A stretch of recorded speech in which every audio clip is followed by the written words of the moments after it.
viewers, JLB here. Today, on this episode of Animation Cinema, we are traveling to the date of October the 10th, 1954 to discuss the first American telling of the classic tale of Hänsel and Gretel, called Hänsel and Gretel, an Opera Fantasy. Now, I call it Hänsel and Gretel because that's how you say Hansel's, or Hansel if you prefer. That's how you say his name. His name is Hansel. Not Hansel. Hansel.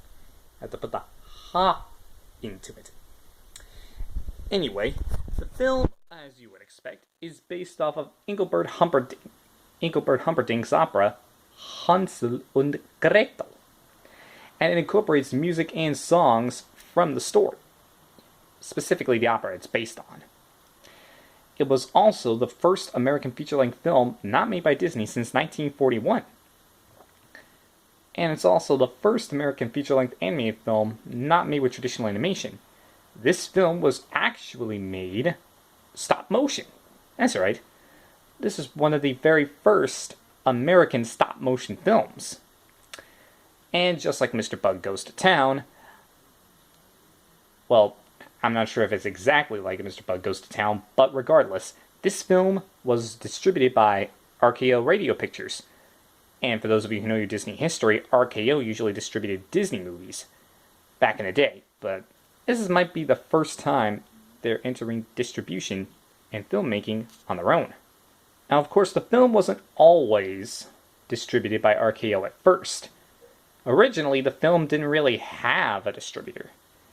When it opened on October 10th of 1954, producer Michael Meyerberg actually released the film himself.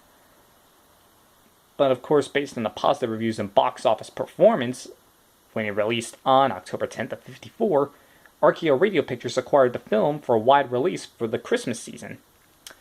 And the rest, as they say, is history. Now, I haven't really seen the film myself, but I have heard the story of Hänsel and Gretel. It's pretty much the same as you would hear in a storybook.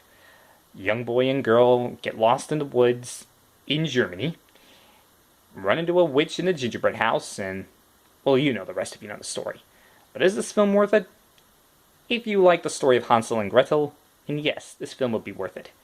But if you're unfamiliar with Hänsel and Gretel, maybe you should just read the story instead of just going out and seeing this film outright. But it's up to you. And with that out of the way, thanks so much for joining me for a new installment of Animation Cinema. And until next time, auf Wiedersehen!